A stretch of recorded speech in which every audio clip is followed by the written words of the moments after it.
it just gets thicker and thicker and thicker until you end up with the situations like at the Lower Thames crossing. The costs of doing the paperwork for building this tunnel under the Thames is more than the cost of digging the world's longest tunnel up in Norway, by a factor of about 2. So they actually completed the work for for less than it costs to go and fill out the paperwork in the UK. Coming up on British Thought Leaders, Michael Dnes, transport planner and former civil servant, talks about the challenges of excessive red tape, NIMBYism and abuse of the legal system. Somewhere in the past 10 years, the penny has dropped within the environmental movement that you can sue almost anything and it costs you almost nothing. It's just the taxpayer who picks up the bill. Michael talks about HS2 and the controversial pay per mile tax.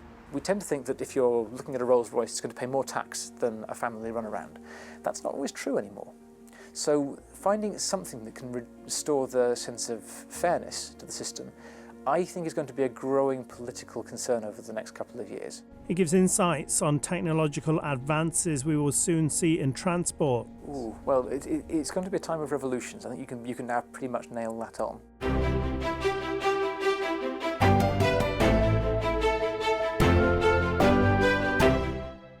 Welcome to British Thought Leaders. I'm Lee Hall. Today I'm sitting down with Michael Dnes, Head of Transport Policy at Stonehaven Consultancy and former civil servant. Michael, thanks for joining us. Lovely to be here. Can you give us a brief intro to what you were responsible for? You were 15 years at Department for Transport. Yes, back when I was there, I used to do a lot of stuff on making sure that roads ran properly. We reorganised how our highways were run, and to have a 5-year investment programme, which was something new for us, which meant I had to think through lots of problems for the first time in a long time, like what to do with some of our busiest motorways or how to cross the Pennines. And I worked on reforming the railways, on figuring out where HS2 was going to stop, our high-speed rail service that will still get to the north of England, despite some of the reports you hear. And my last job was as Head of Future Roads Technology, so figuring out things like how to make parking apps talk to one another. So back in the 19th century, the good old days, we had the best roads, the best railways. We started the first underground train system. It's called the Metro because the Metropolitan line was the first one. But things age and infrastructure doesn't work so well. I mean, what challenges did our ageing infrastructure bring for transport planning? Well, it's a really significant problem for the network. It's very easy to go and compare what we have in the UK with what you have in, say, Dubai, which is newly built and fresh and very modern, and say, well, what we have in the UK looks rubbish compared to that. But if you go back to Dubai in 150 years, they'll be doing pretty well to be doing as well as TfL is currently with the tube, to go and keep it actually running. The business of maintenance is a huge and unsung part of running an infrastructure network very well. But the challenge of adding to that is also then a difficult challenge too, because if you're spending most of your time worrying about what you're going to do with a signalling system that's 80 years too old in some places, to then say, well, what are we going to do extra on top of that can feel a bit too much sometimes, and that pulling together a plan that's both dealing with the past and dealing with the future requires an incredible breadth of skills, which taxes, I think, even the best transport people out there. So 40 years ago, transport planning consent went through a lot quicker. But now almost half of the major planning decisions are delayed. And even if we look at paperwork, say 2017 you needed around 400 documents. By 2020 you needed 1,100 documents, so almost 3 times as many 3 years later. What impact is this red tape and regulation having on our infrastructure and our society? Yes, a friend of mine pointed out that there's a railway line down around Bristol that's 4 miles long that they want to reopen. And if you take the paperwork you've got to go and make for that and lay it end to end, it's actually longer than the line they're going to build. It's a long-standing problem for the system. You can go back to the 1960s at least and start to see how the process of planning for infrastructure has got longer and longer over time. So London's airports, for example. London Heathrow Airport was opened during the Second World War as a wartime airfield. And since then everyone's been arguing, well, where should there be another bigger, better airport for London? And they've been through this process for about 50 years. And haven't actually got to an answer. We're still looking to try and figure out where you can put an airport with more than 2 runways, when Schiphol has, I think, got 6 or 7. Charles de Gaulle, similarly, a much larger airport, and Heathrow needs to have more space to stay fully competitive. Every time we try and get something done as a country in this space, it tends to run into the challenges of getting through a planning inquiry of some description or form. Our latest system was set up in 2008 with a big reform to the Planning Act in the last years of the last Labour government, where they had been very mindful that building nuclear power plants, building a new runway at Heathrow Airport, there it goes again. This was all taking, it seemed, far too long. There was a planning inquiry for Terminal 5 at Heathrow, and I believe if you stack the papers for that on top of one another, it was said to be taller than Nelson's column.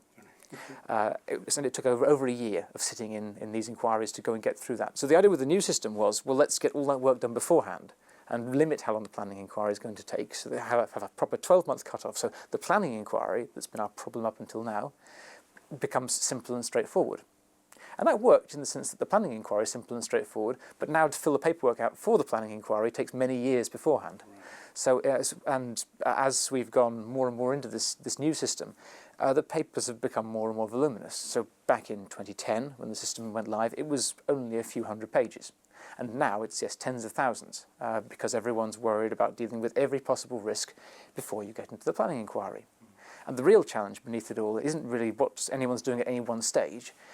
To me, I think it's how much complexity you're having to deal with through one thing, because infrastructure projects are incredibly impactful for everything around them. When you're building a new motorway through a piece of countryside, you're changing that landscape in so many ways, and many of those are things that people very rightly want to understand and control and limit the downsides of. But when you think of all those impacts, if you imagine all of the impacts upon nature that come with it, and you start multiplying each single assessment you do to get, when it gets slightly more sophisticated or covering a slightly wider area, it just gets thicker and thicker and thicker until you end up with the situations like at the Lower Thames Crossing. The costs of doing the paperwork for building this tunnel under the Thames is more than the cost of digging the world's longest tunnel up in Norway, by a factor of about 2. So they actually completed the work for less. For less than it costs to go and fill out the paperwork in the UK.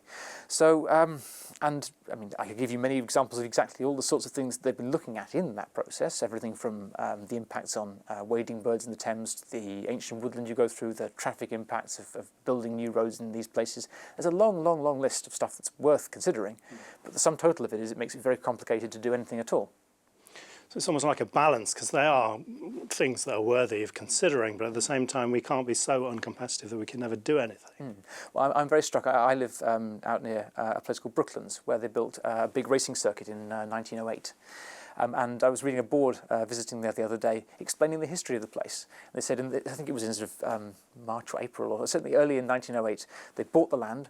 By 1908, they opened this racecourse. And you go and see this racecourse. It is the width of a motorway. It is a concrete sort of curve banked up at about 5 stories high up into the sky. You couldn't turn up and do that nowadays, it's safe to say. Now, in the space of the sort of 9 months that it took to do that, you wouldn't even be able to finish the environmental surveys. And I can say that categorically, because an environmental survey looks at a year of life for the animals involved. So there would be absolutely no way of doing that task that we could do more than 100 years ago, because of the way in which we want to do it right this time round. Is it like this in other countries, or do we stand out? We probably are more consultative than most other countries. I mean, if you go to America, they've had a lot of debate over this in recent years. So the NIPA, the kind of equivalent framework in the US, has got quite a lot of criticism and push for reform nowadays because of how it's blocking particularly renewable energy. And if I was going to talk about the UK, I mean, I worked on the government roads programme, but I think if I was going to say if there's one thing that would worry me about the slowness of delivery, it's probably around renewable energy. We have a government right now that has a mandate for going and delivering renewable energy. It's got that through an election. I'm not sure I personally am comfortable with a world in which you can be elected to deliver something and rather than having a large pile of wind turbines behind you by the time you're around to the next election, have a large pile of papers being blown away softly in the breeze. That doesn't feel like it's quite how the system was intended to work, even if no one ever quite designed it to work that way. So I think in other countries where things move faster, there tends to be a bit more of a sort of sense of executive push, or there tends to be more of a sense in which you don't necessarily try and consider every single option every time around about it. You're able to get a bit closer in. But most of the regulations we have that shape how we do this are really inherited from Europe. We didn't really build them ourselves, the last tranche of them. They relate to particularly protected sites or protected species which had a European designation. With Brexit, there was, I think, a question of whether we try and move faster through this stuff. But the consensus seemed to be that the environmental protections were important to people, so we kept them roughly as they are. What do you think can be done? Well, I personally am quite attracted to the idea that this is probably a recipe for doing infrastructure which makes sense for most cases. You want to go and do this thing properly, and most things aren't going to get a huge amount of scrutiny. And when we used to build these things without much public involvement back in the 50s and 60s, they did have a big impact on people's lives. It would be silly to expect to be able to sort of walk in, demolish a swathe of housing or farmland, and then sort of go merrily whistling on your way. So I think that there's probably a kind of a standard approach that makes sense, but there are some things which I think probably are a bit more important to how the country runs and to how politicians imagine they can affect their will to go and lead the country in this space. And I think it probably makes sense to find an accelerated way of getting things through that process, which leans a little bit more into the sense of there being a mandate for doing something in a democratic sense. We used to do a lot more work back in historically about giving individual projects their own legal powers to proceed. There used to be an act for building this railway in this place, and given too often to a private company. So if you were to go and look at some of our major railway lines, in fact, if you go and look at the new East-West railway line, they found a neat trick where they could reuse the old legal powers from the 1840s, and just following the existing route. And that was great, because that Parliamentary Act was still good almost 200 years later, and they could just put the tracks straight down without having to go through all of that process of rebuilding it. And something similar now could be done for, say, the Lower Thames Crossing, if you felt that it had probably enough study now, and it was a question of get started rather than wait for planning permission. Maybe a bad example, because that one's now got to the point which has been through a planning inspection. But if you were going to build something new of a similar kind of scale, saying, we will do this and then we will pass some legislation and then we will get cracking with the spades, and that will take us, let's say, 2 years rather than 6 or 10, that would feel, I think, a lot closer to maybe what the public would expect to see out of the infrastructure system. Yeah. How does the election cycle influence or impact what you're doing in the civil service? Because obviously it can change to a completely different government every 5 years. Well, it was a big challenge for when I was doing this big 5-year investment plan, because I sat down to try and figure out what we would need to be doing in 2020, in 2015.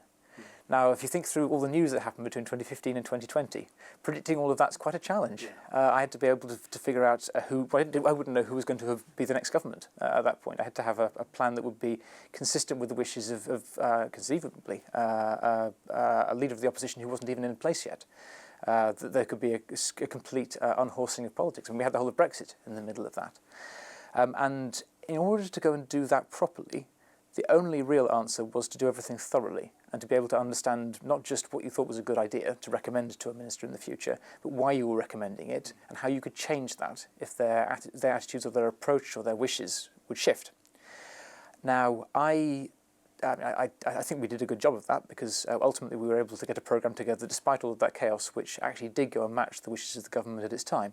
But in order to get to that point, it involved thinking through more angles than I thought was humanly possible. I remember having an enormous spreadsheet which contained about 10 different themes through which everything could come, so that if a government came in saying, for example, housing is a top priority, I could say to them, the 5 things you want to talk about are these 5 things, and we will make your vision come true. I mean, it's a particular challenge for working on roads, because roads aren't popular by their nature. No one particularly wants to live next to a road, and I mean, I wouldn't ever want to give the impression that there are road planners still out there who believe in just bulldozing over the countryside. People don't think in those terms and haven't done for decades. For me, thinking about how you could go make an infrastructure programme that would actually have that kind of resonance and legitimacy and would be able to speak to a government's wider agenda, you had to be in a much more humble position. You had to be listening very carefully to what you're being asked to do, and then use the infrastructure at your disposal to be a tool to deliver that, which is very different from just saying build it and they will come. That is something which I think the infrastructure sector is good at doing when it's got its heart in the right place, and I'm glad to see some of the things that we were able to get done on the back of that, but it's a constant challenge. So the idea of a pay-per-mile road tax is back in the media again. And you caused some mild controversy tweeting about this before. Tony Blair's think tank agrees with you. The head of the National Infrastructure Commission says it's inevitable.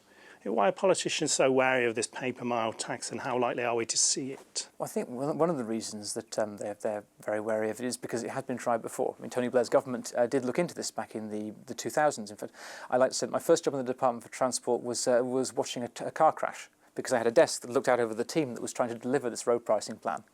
They were some of the smartest people in the department, and I'm afraid they didn't win because they were doing their absolute best, but they didn't get public trust when they needed to have public trust. And people very definitely feel strongly about people interfering with their travel and their journeys. I spent almost 20 years trying to go and work out quite why. I still don't pretend I have all the answers, but I think the most important thing probably is that driving is immensely important to people. They don't think of it in those terms. Very few people get behind the car and say, I am in the place in the universe I want to be. But what they do often think is that when they get into their car is that I'm going somewhere I need to be. This journey is really important to me. I'm going to work. This is how I bring money home for my family. I'm going to take my children to school. This is how I make sure that they are living their lives the way that they should be. I think 95% of journeys for caring for sort of elderly relatives is done by car past a certain distance. And those sorts of things really do matter to people. And when you say we're going to interfere with that, you suddenly lose a lot of trust, you build a lot of uncertainty. And I mean, we had 1.7 million signatures coming in on the public petition against road pricing back in those days. No politician wants to make 1.7 million enemies, and hence they tend to steer away from this. But I do wonder if it's changing. I think that the reason you're hearing more about this in the media right now is I think there's something about the way in which we're shifting away from petrol and diesel-driven vehicles towards electric vehicles, where we have inadvertently built up a surprising challenge in the midst of all this. Electric vehicles don't pay a tax to drive, as things currently stand. They're going to start paying vehicle excise duty from, I believe, actually next month. So there was some tax they pay, but an average family pays about £820 a year in fuel duty. Right, so at the petrol pump. Yes, yes. That's a lot of tax. In the case of some of the poorest families, it's 5, even 10% of their income, disposable income, that gets spent just on fuel duty alone. That's not how we think of tax on cars these days. We tend to think that if you're looking at a Rolls Royce, it's going to pay more tax than a family runaround. That's not always true anymore. So finding something that can restore the sense of fairness to the system, I think is going to be a growing political concern over the next couple of years, because the more electric vehicles come on the roads and the more people see a car they know to be tax-free in front of them and saying, that's very fancy, very new, it's something I couldn't dream of having, but it's paying almost £1,000 a year less than I am in tax. That feels like it's something that's not going to rest where it stands. So do you think it is somewhat inevitable that we see something along these lines? Nothing is inevitable. I think some countries are moving more towards it. So Iceland and New Zealand have got both measures in place which are sort of covering these kinds of questions now. And motoring tax is very hard to shift generally. But I think there's possibly a moment in which a government minded to do so could go and bring about a change with relatively few losers. In fact, possibly no losers at all if they move intelligently at it, which will be a once-in-a-lifetime chance, a once-in-a-century chance, really. It's very hard to move a motoring tax once it's in place because driving is treated as a democratic right by most people, and they don't fancy an interference with it. You would probably stand about as much chance changing a well-established motoring tax in a serious way as you would putting a cost and going to a hospital under the NHS. It's that level of entitled right that people instinctively feel they have to get about. But there's something about dealing with the change of this world from one world to another, which might have that opening in it, and it could be taken, or it could not. I don't quite know how a government's going to play the risks on that. A lot will depend how angry people get, I suspect, about where they find themselves right now. Yeah. I wanted to ask you a bit about the legal movements to try and influence transport planning. Particularly, I think judicial reviews have played quite a role. I mean, what impact do those things have on the transport planning? Well, I mean, I was judicially reviewed more than once, and I can say it loses you quite a lot of sleep in the grand scheme of things, yes. It's become more and more a part of how people oppose transport projects. If you go back sort of a generation's worth of time in infrastructure world, it was quite rare to bring things to court in quite that way. Somewhere in the past 10 years, the penny has dropped within the environmental movement that you can sue almost anything and it costs you almost nothing. And that while you're waiting for a court case to come through, often the project is put on hold, which is just it's going to go and be disruptive. It can put a project in a position where it can get cancelled in the intervening time because politics may change for one reason or another, and that you could be in a position where you just generally wear out the system in some way, shape, or form. At a minimum, it's going to cost them more money to do, and it'll make the project less attractive, or a successor project later on less attractive to deliver. There are a couple of rules around this which are strange for how they apply. So costs, for example, if you're an environmental organisation, are capped. So you can't be awarded massive damages for having gone and slowed the government down. It's normally capped at about £10,000, which is not very much in a world where crowdfunding exists. I've seen legal opposition to some projects that I've been involved in crowdfund £30,000 or £40,000, and I thought that's cheeky, given that your costs won't be more than 10. I guess they have to go and keep themselves in offices and salaries and what have you, but still. And yes, the ability to go and try and do that will then lead through to a media story, which allows them to go and get several news stories about how they're challenging the government, where each step will be sold to their maximum advantage. So one I was involved in, they tried to sue us on 4 grounds. Worse, 3 of them got thrown out by the judge right away on the basis there's nothing arguable legally here. This is a silly waste of everyone's time. Go away. One of them, they're all right. You can probably have a day in court for that one. That became a news story of this organisation will be taking the government to court on X. A big news story of this brave upstart challenging the great government machine. Then they got thrown out of court because the case was as weak as it looked, by and large. And then they sold that as a news story about campaigners disappointed about. So every single time they do this, they manage to get a large amount of free advertising. And again, it's something that doesn't cost them very much money. It's really a one-way bet as far as they're concerned. The tragic bit of it really is that if it delays a project by, let's say, 9 months, then the inflation cost that has on that project is costing government conceivably tens of millions of pounds, which they will never have to go and face up to. It'll just be lost somewhere to general taxpayers' money. That feels a little bit of a waste for me, given that you end up doing the same project, just doing it a few months later. And no one's really had their rights improved in any way on the back of it. When they're bringing the same case again, having had it thrown out previously, or when they're trying to go and get a general argument to apply, thinking they can find finally the right judge who will give them the time of day, it would be fairer if they were on both sides of the risk for that, whereas where we find ourselves right now, it's just the taxpayer who picks up the bill. Do you think it's fair to say that the judicial review process is being abused here? I think sometimes yes, to be totally honest. Sometimes I have seen things that they must have been advised by lawyers. That's the same argument you put last week and he got thrown out. It's not going to work again here. Some of it is a genuine point, I think, of moral conviction for some of them about the relationship between the government's aims on net zero and the legal targets that we have on meeting net zero by 2050, and the sense that there are some things that feel incompatible with that, and trying to say you can't build a road while also try to hit net zero. And I can understand where that comes from. The challenge with that is that you're trying to say that you can't do anything that burns carbon because of net zero. Now, lots of things burn carbon. The point that the government's argument on this was always, we are totally cognizant of net zero. We meet that as a whole across the whole of the government piece. I mean, people are very upset about winter fuel payments right now. Winter fuel payments are a payment to pensions to burn gas. That generates carbon. I don't think anyone who would be trying to go and make the case for saying you shouldn't build roads would also want, in the collateral damage, to suddenly take out all the winter fuel payments. But that's what that would functionally do. So I think it's possibly... it's moral, it's consistent within itself, but it has a lot of dangerous risks on the end of it if it were ever to happen. In the Netherlands, they had a similar thing on air quality, where people challenged the ability to build certain projects on the basis of air quality and the impacts it would have. That accidentally shut down all building in a third of the country. Until they could come up with a plan as a government to go and do something on that. That's not the sort of thing I think people intend to try and achieve, but it's the risk when you do this through law rather than through democratic politics. So you would have been at Department for Transport when the Climate Change Act came in and all the net zero building up. I mean, what effect did it have on planning? Well, most of the way in which government dealt with net zero coming through was through the carbon budgets that are already set. That gave a framework that already existed. And what's now the Climate Change Committee, well, then was the Committee on Climate Change, presumably they wanted to keep the 3C acronym because it worked very nicely both times round. They already gave a lot of the structure for meeting those targets and demonstrating that government was doing what it needed to do to try and get there. The challenge came when those targets started to get tighter and tighter and tighter as net zero becomes more and more net zero passes some of the lower hanging fruit. Yeah.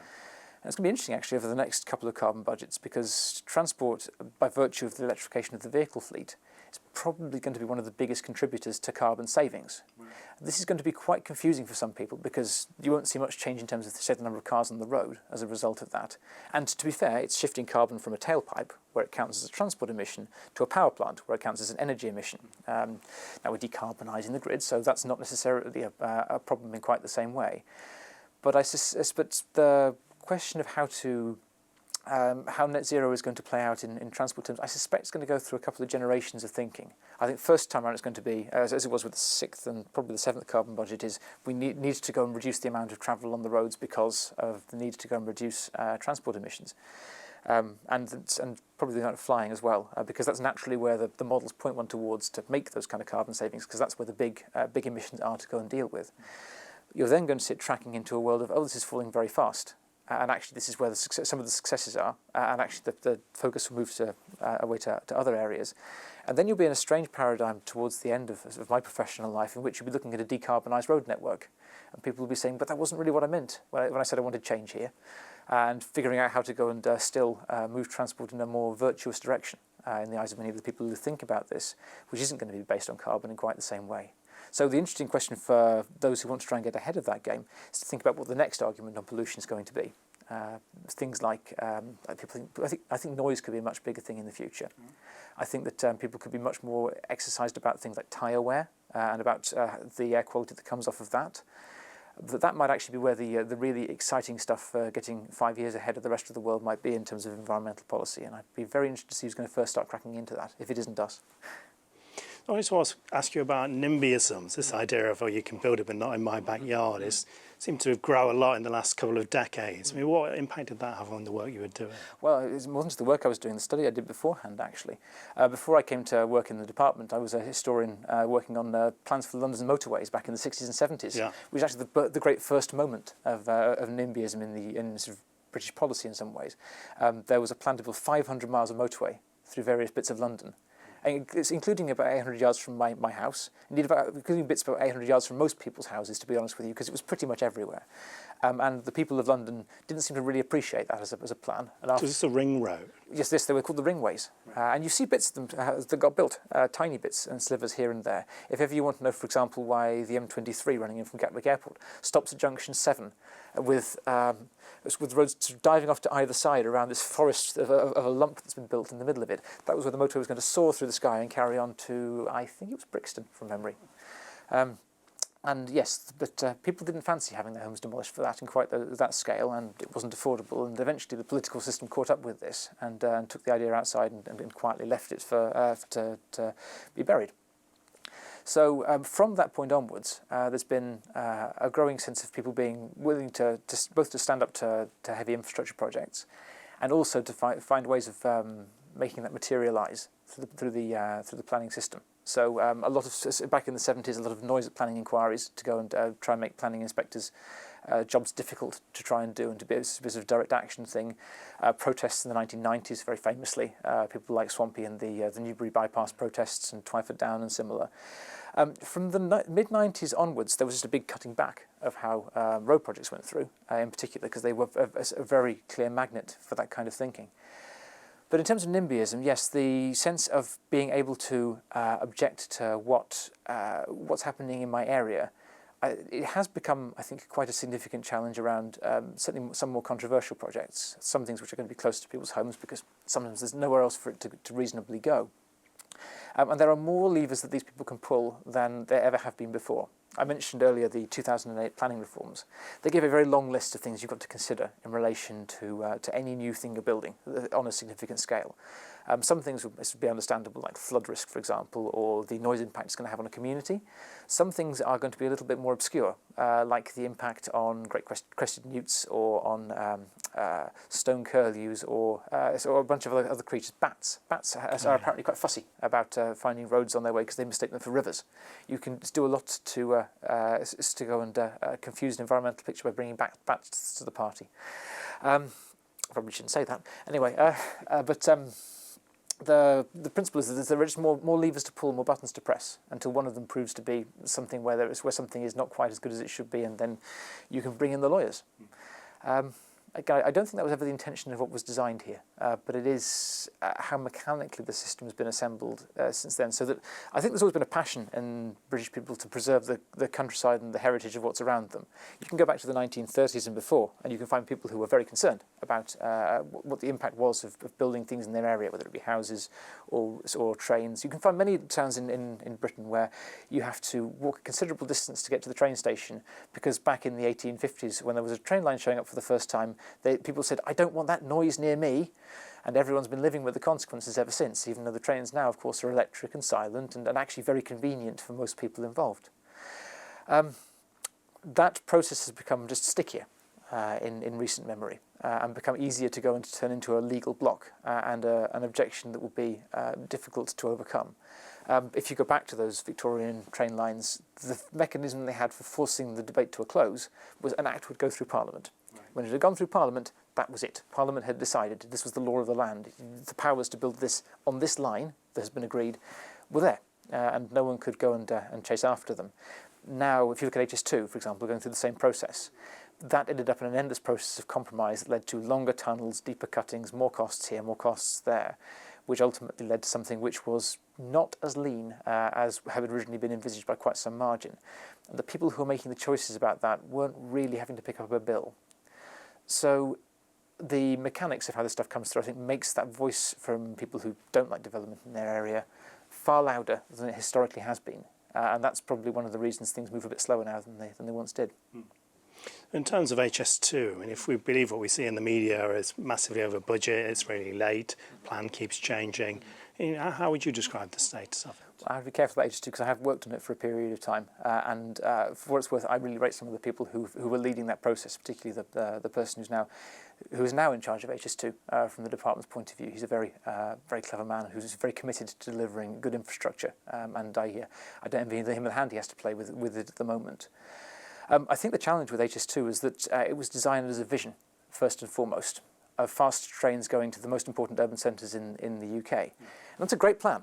For the avoidance of doubt, that really does leverage the UK's great strengths, London as a great global centre, and these other cities as places that can work with London and tap into that sort of globalised impact to go and make Manchester or Leeds or Birmingham be able to share in that success. It's a very good idea. The trouble is when you drop it down to an engineering level and say, okay, to build this very high-quality transport network, what's that actually going to mean in practice? And only finding out after you've painted this picture of a beautiful connecting transport network and freeing up capacity on the existing network, discovering that that's actually going to be quite hard to do in some places. That, for example, the ground conditions are different in some parts of the line, and rather than just building a train track the way you might imagine you would, you have to build a concrete foundation on it. It's going to involve, I believe I heard someone say, a skyscraper's worth of concrete in order to go and make sure that it's actually solid in that ground. And not knowing that cost was coming, and then not being able to really compromise on that vision. It sounds difficult for people in the head position of these things, all these different things they've got to think about to try and push the plan forward. Well, that's just it. I mean, half of the challenge around everything to do with transport is where you wouldn't start from here, ironically enough. That inertia is the force that really drives how the transport network works.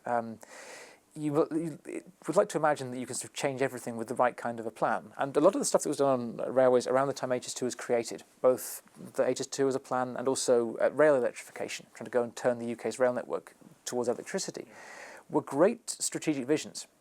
But the trouble is, once you've set out a strategic vision and once a minister has stood up and said, I will deliver this thing, it's very, very hard for anybody who's actually close on the ground to go and say, that's a bold idea, but maybe we should just pause for a moment here and think. That you can't pause once you've set out an ambitious delivery timescale.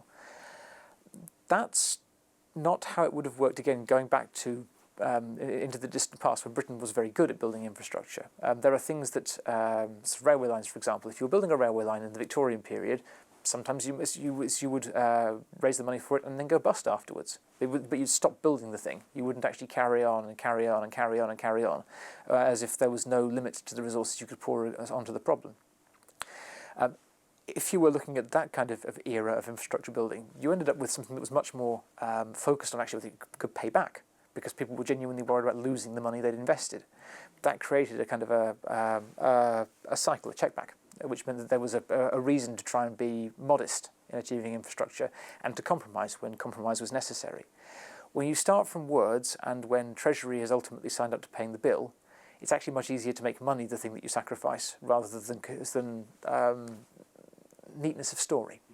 And we end up building dreams rather than necessarily building projects, which is not always the best outcome. There's some talk of HS2 not going into Euston and finishing somewhere less central. It seemed quite an unusual thing to consider. Could you talk to us a bit about the issues involved in that? Yeah, sure. Well, Euston is a very expensive station to build. It's, I think, about £6 billion, according to some of the estimates that have been made public. That's a lot of money.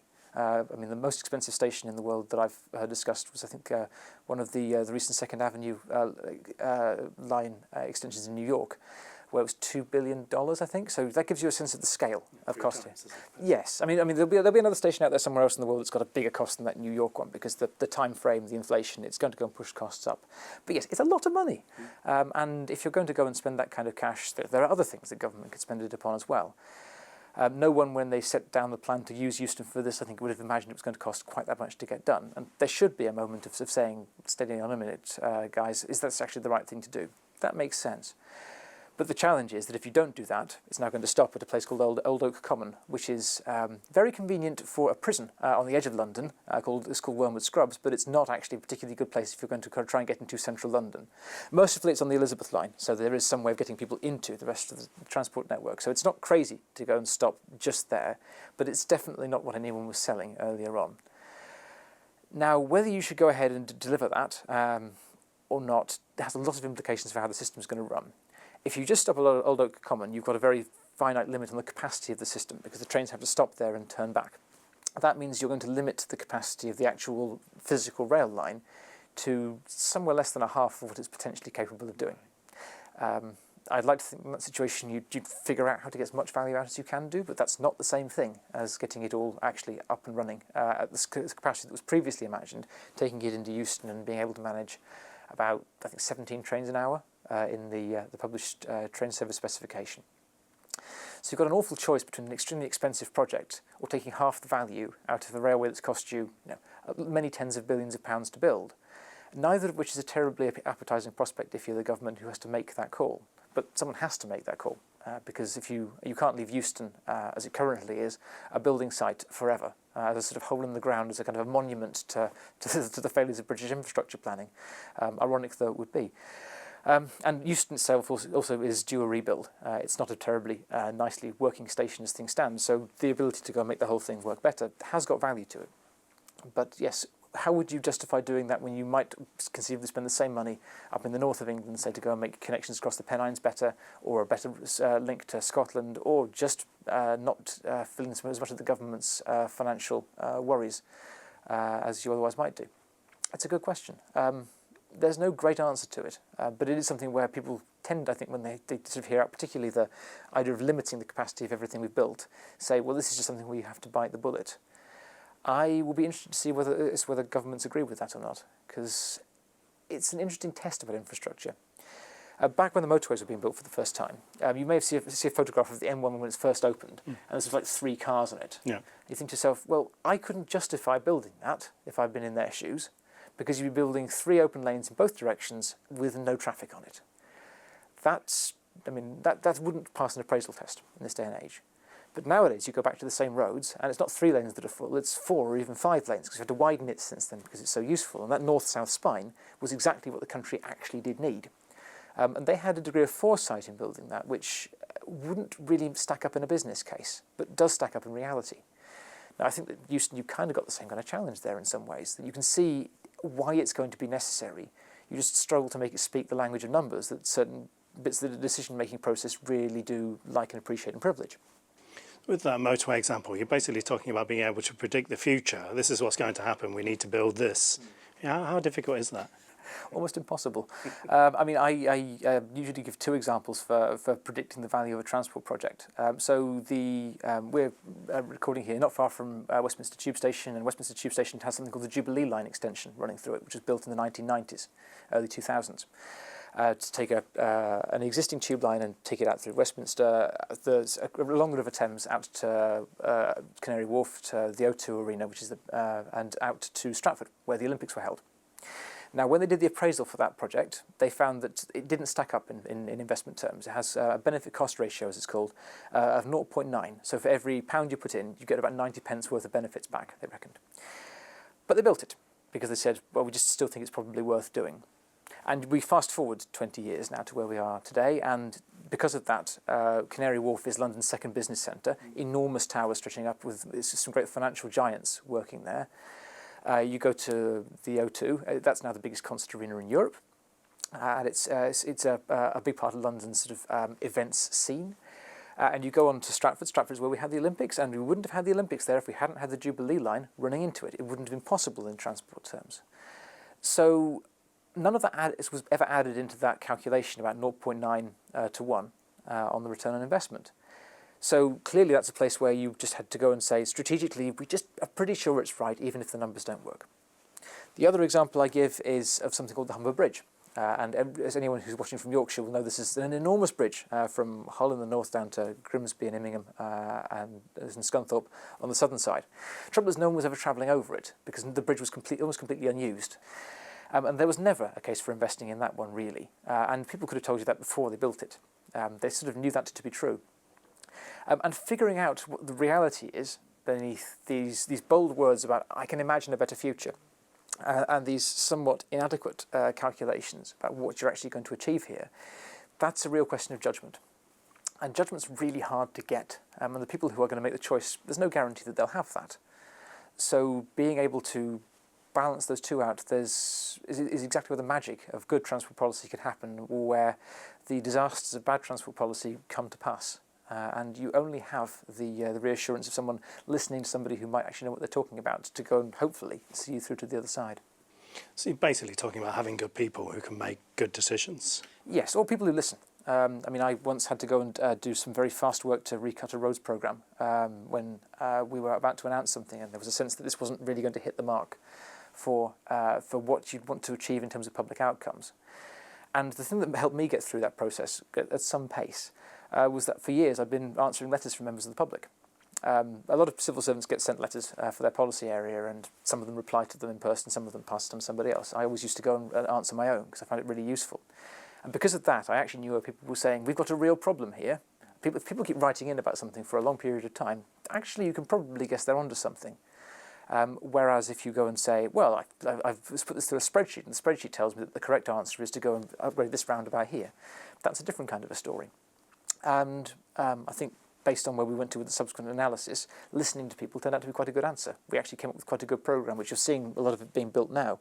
So if you go down to Cornwall, for example, the A30, the big dual carriageway that everyone relies on to get into and out of Cornwall, we've joined up all the dual carriageway on that, almost all to down to the end as a result of that. And that's going to feel like a much better journey getting into and out of that county.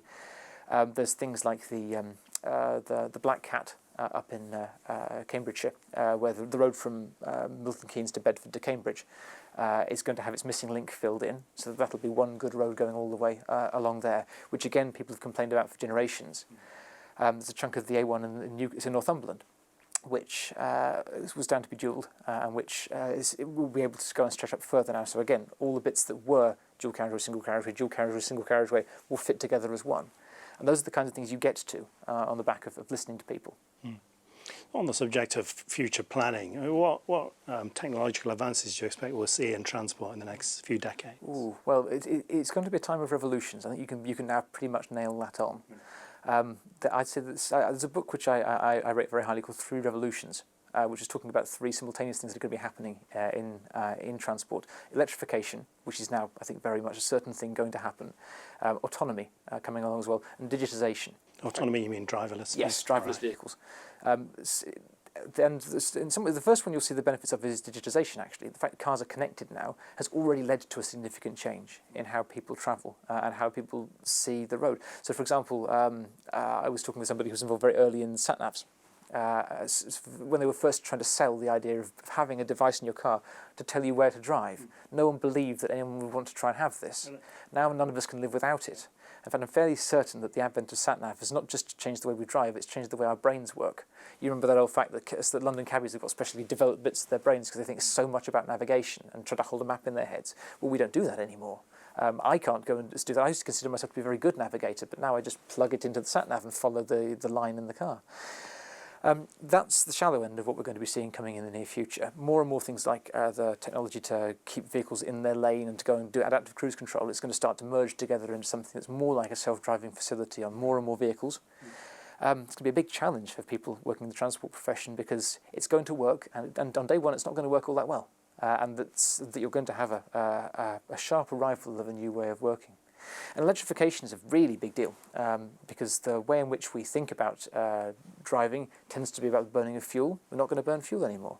The way that you deal with the whole infrastructure of fueling vehicles, which is big business, is going to fundamentally change. I mean, we have a paradigm for refueling a car, which is you put petrol into it. And now we imagine, well, electric vehicles are coming along, so you're going to go and plug it in and put electricity into it. When did you last see an electric train plugged in to recharge? It doesn't happen. The way you deal with electricity is totally different. So things like, are we going to be charging our vehicles as we go? I think it's a really interesting proposition. I mean, I could imagine that in 30 years' time, people who had the first shares in some kind of company to go and do on-road charging might be feeling very happy with themselves because they might have found themselves at the starting end of quite a big market, for example. There are questions about how you park your car in the street. How do you go and recharge from there?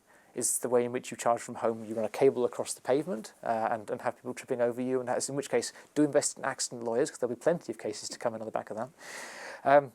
Or is there going to be something where councils figure out how to go and turn the curbside into something where we're all recharging in a wholly new way with a different kind of legal structure behind it, in which you can somehow keep your car with your home electricity contract and recharge it at the same rate? Those are the sorts of questions people are starting to get their heads around.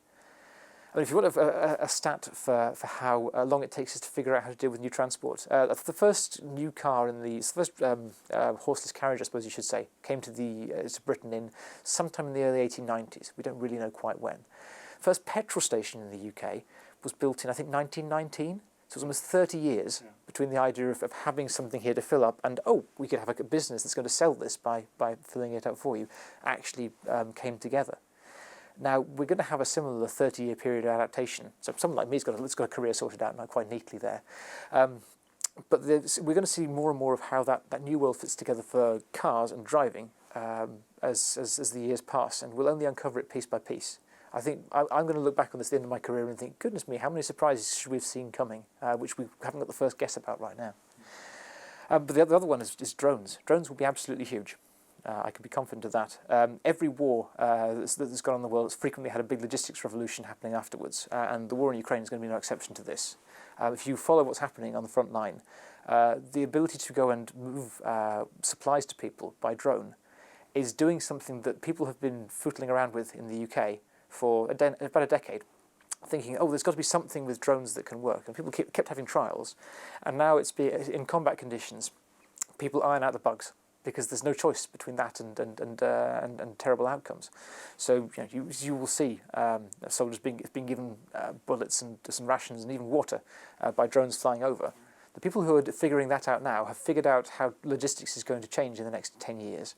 And you will be seeing more and more drones flying over places doing those kinds of deliveries. The trick for people who work on transport policy is to figure out how to make that safe and effective. If you had a magic wand and you could change any three things about transport, infrastructure, planning, I mean, what would they be to make our society better?